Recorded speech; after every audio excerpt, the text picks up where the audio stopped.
अस्सलाम वालेकुम नाजरीन, आप जानते हैं कि अली सिद्दपारा के गुम हो जाने की वजह से या लापता हो जाने की वजह से एक बहुत बड़ी कंट्रोवर्सी चल रही है इस वक्त। हर कोई अपने तय अपने ख्यालात का इज़हार कर रहा है या अपने तज्ज़िये पेश कर रहा है।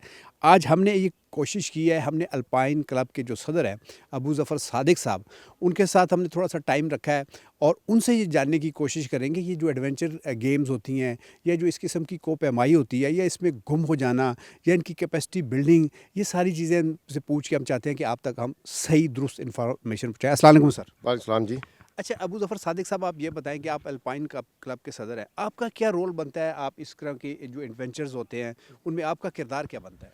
देखिए, इस तरह का जो किरदार है, ख़ास तौर पे अली सिद्दपारा के हवाले से आप बात कर रहे हैं, तो उसमें बेसिकली अल्पाइन क्लब का कोई ख़ास रोल नहीं है इस तरह से, क्योंकि ये अपने तौर पे वहाँ पे उस टीम के साथ एंगेज होते हैं, क्लाइंब करते हैं।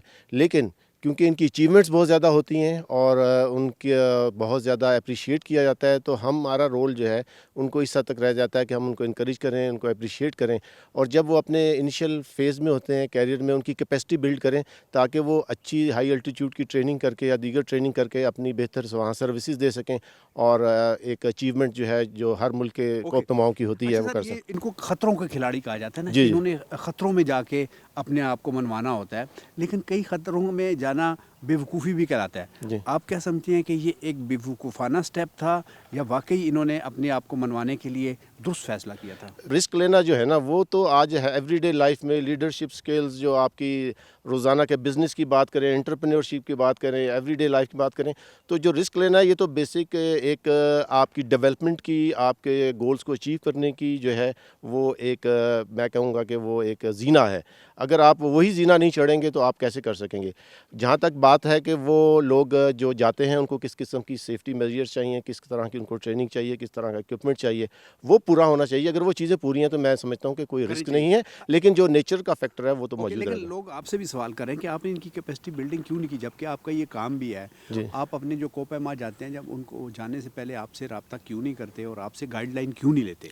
देखिए, एक तो वो कोपेमा हैं जो कि हमारे पाकिस्तानी कोपेमा हैं, जो पाकिस्तान की टीम के साथ होते हैं। एक वो कोपेमा हैं जो फ़ॉरेनर के साथ होते हैं।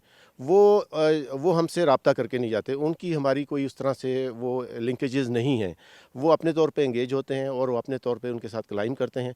लेकिन इसके बावजूद भी अल्पाइन क्लब को जब सपोर्ट मिली है, तो अल्पाइन क्लब ने इनकी कैपेसिटी बिल्ड की है। हाई अल्टीट्यूड क्रू के नाम से हमने कोर्स रन किया है, ट्रैकिंग गाइड्स के नाम से कोर्स रन किए हैं और माउंटेनियरिंग की ट्रेनिंग दी है। और बाहर से भी हमारे जो कोचेज़ आए हैं, इंस्ट्रक्टर्स आए हैं, उन्होंने इन लोगों को ट्रेंड किया है।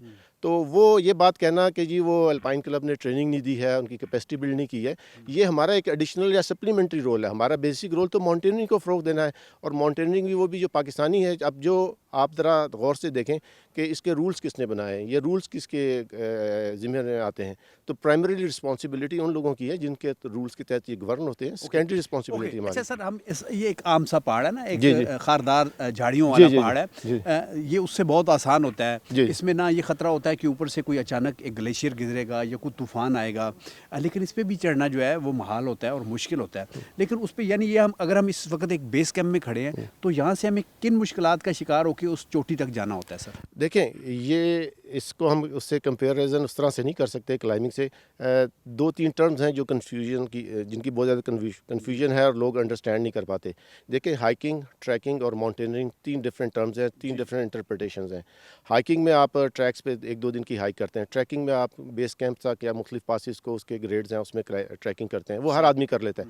लेकिन जहाँ माउंटेनियरिंग की बात आएगी, उसके अंदर आपको टेक्निकल स्किल्स भी चाहिए, नॉलेज भी चाहिए, उसके अंदर एक्सपीरियंस भी चाहिए और जितना एल्टीट्यूड पे जाएंगे तो उनका इसके साथ कोई कंपैरिजन नहीं है। और वहाँ पे जो चैलेंजेस हैं और जो वहाँ पे मुश्किलात हैं, वो तो लॉट ऑफ फॉर एग्जांपल आप यही कह लें कि हाइट की वजह से जो ऑक्सीजन का है, फिर आपके वहाँ ग्लेशियर हैं, ग्लेशियर की मुख्तलिफ शेप्स होती हैं, उसके अंदर मुख्तलिफ फॉर्म्स होती हैं, एवालांच का ख़तरा होता है, उसके अंदर वेदर एक्सट्रीम विंड्स और इस तरह की चीज़ें होती हैं। और जब विंटर में अगर आ जाएँ, जैसे अली सिद्दपारा या दीगर लोगों ने क्लाइंब के लिए गए हैं विंटर में, आजकल जो ट्रेंड चल रहा है कि विंटर में भी क्लाइंबिंग की जाए, उसमें ये एक्सट्रीम वेदर में और ज़्यादा चैलेंजिंग हो जाता है। ओके, अच्छा सर, वैसे तो अल्लाह की ज़ात बेहतर जानती है और हमारी दुआ भी है कि अल्लाह ताला उन्हें महफूज रखे, चाहे कितने दिन लग जाएं, अल्लाह करे वो मिल जाएं।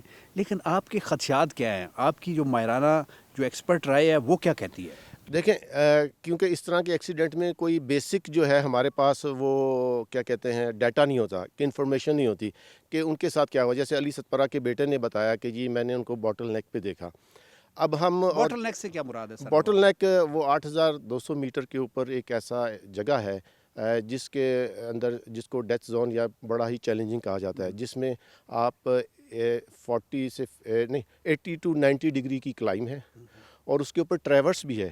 ٹریورس مین کہ وہ آپ نے ایک بڑی خطرناک سلوپ پہ آپ نے اس طرح جانا ہے، لینڈسکیپ میں جانا ہے، لیکن وہ ورٹیکل واپس نہیں آ ہے. رہے تھے نا سر؟ نہیں، ابھی یہ بھی کنٹروورسی ہے کہ وہ ابھی پہنچ گئے تھے؟ پہنچے ہیں یا نہیں پہنچے، کیونکہ آپ اس کا کے کیا خیال ہے جی سر؟ میرا تو یہ خیال ہے وہ نہیں پہنچے ہیں، کیونکہ اس کی وجہ یہ ہے کہ جو کمیونیکیشن کا جو ان کا چین آف کمیونیکیشن تھی اس کے مطابق انہوں نے ٹاپ پہ پہنچ کے کمیونیکیٹ کرنا تھا اور ان کے پاس بیٹریز تھیں، اور ایسا کبھی نہیں ہوتا کہ بیٹریز وغیرہ کوئی ایسے ہو جائیں کیونکہ ایکسٹرا بیٹریز ہوتی ہیں، ایکسٹرا ارینجمنٹس ہوتے ہیں. انہوں نے اپنی وائف کو بتانا تھا جو اچھا وہ نہیں پہنچے تھے، ایک تو یہ بات ہوگی. اچھا دوسرا وہ ساجد ستپارہ جو ان کے صاحبزادے ہیں، انہوں نے کس طریقے سے دیکھا؟ کمیونیکیشن سے ہی دیکھا ان کو؟ نہیں، وہ خود ان کے ساتھ ان کی ٹیم کا حصہ تھے، اور پھر جب وہ واپس آئے وہاں سے؟ جب وہ باٹل نیک کے قریب پہنچے تو ان کا جو ہے کیا کہتے ہیں آکسیجن کا کوئی پرابلم ہوا، ان کی طبیعت خراب وہ واپس آ گئے؟ تو واپس آ گئے. اچھا سر اب ان کا کہنے کا تھا کہ میں نے ان کو اس سے آگے جاتے دیکھا.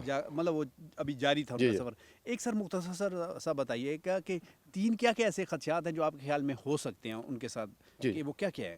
دیکھیں، ایک ایوالانچ ہے، ایک اپنا کسی ایوالانچ طرح کا مطلب ہوتا ہے کہ ایک گلیشیئر آیا یا طوفان آیا، وہ اس نیچے گرا کے لے گیا. جی وہ طوفان نہیں، برف جو ہے نا وہ ایسے لٹک رہی ہے ٹنوں کے حساب سے برف. جب آپ وہ کراس کرتے ہیں تو اوپر سے لٹک رہی ہوتی ہے، تو بڑا کیئرفل مینیج کر کے ٹائم کے حساب سے جاتے ہیں کہ وہاں پہ خطرہ نہ. مطلب ایک مطلب کہ ازمپشن یہ ہو سکتا ہے. دوسرا ازمپشن یہ ہے کہ ان کا خدا نہ خواستہ پاؤں سلپ ہو گیا ہو. تیسرا ازمپشن یہ ہو سکتا ہے کہ وہ ان کا جو ہے کیا کہتے ہیں کیا نام ہے اس کا، طبیعت وغیرہ خراب ہوگی ہو. لیکن طبیعت وغیرہ خراب ہونے میں وہ کمیونیکیشن ہونی چاہیے تھی. اور یہ بھی ازمپشن بعض لوگ کہتے ہیں شاید بیٹری کسی بھی وجہ سے وہ نہ کام کر سکی ہو، تو وہ شاید بیمار ہو گئے ہوں اور وہیں پہ کہیں پہ. سر پاک آرمی کا بڑا کردار ہے، وہ بڑی مشکل حالات میں ان کو تلاش کر رہے ہیں. ایک تو یہ بتائیے گا کہ ان کے تلاش کرنے کے امکانات کتنے ہیں؟ کیا کوئی چانس ہے ابھی بھی؟ دیکھیں، جو کوشش تو کی ہے پاکستان آرمی نے، جو اس وقت ہسٹری کا سب سے لارجسٹ جو ہے ریسکیو اور سرچ آپریشن ہوا ہے، اس سے زیادہ میں نہیں سمجھتا کہ کوئی اور زیادہ ایفرٹ کی جا سکتی ہیں. ہاں، اگر آپ گراؤنڈ پہ کوشش کرتے ہیں اس کے اندر پراسپیکٹس موجود ہیں، لیکن ہسٹوریکلی آپ دیکھیں کہ اس سے پہلے بھی جو حادثات اتنے میٹر پہ ہوئے ہیں اور اس میں بہت ابھی تک کوئی اس میں ریکوری کے چانسز نہیں ہوتے ہیں. ابو ظفر صادق صاحب، آپ کا بہت شکریہ. بہت شکریہ سر. جی جناب، ابھی آپ نے الپائن کلب کے جو صدر ہیں ابو ظفر صادق صاحب، ان کی ماہرانہ گفتگو سنی، اور ان کی گفتگو میں کوئی ملاوٹ نہیں ہے، ان کی گفتگو میں کوئی گیلری پلے نہیں ہے، ان کی گفتگو میں کوئی ایسی چیز نہیں ہے کہ انہوں نے اپنے ہٹس کے لیے کوئی بات کی ہے. انہوں نے حقیقت پہ مبنی ہمیں باتیں بتائی ہیں، اور ہم نے بھی کوشش کی ہے کہ پہاڑ کا ایک نظارہ کرا کے آپ کو وہ ماحول دکھانے کی کوشش کرے. حالانکہ یہ بہت آسان ماحول ہے، اس میں وہ کوئی ایسی چیز نہیں ہے، وہ بہت خطرناک ہوتا ہے. جیسے ابو ظفر صاحب نے بتایا کہ ٹنوں برف کے جو گلیشیئر ہوتے ہیں وہ لٹک رہے ہوتے ہیں، اور کوئی پتہ نہیں ہوتی کس وقت کوئی بڑا سا ایوالانچ جو ہے وہ آپ کو لے اور آپ کا کوئی پتہ بھی نہ چلے، یا بالکل ایک چھوٹی چونٹی کی طرح وہاں پہ محسوس ہوتے ہیں. اپنا خیال رکھیے گا، ہمارے چینل کو سبسکرائب کیجیے گا، اسے شیئر بھی کیجیے گا. انشاءاللہ تعالیٰ پھر آپ سے کسی اور ویڈیو کے ساتھ حاضر ہوں گے. پاکستان زندہ باد.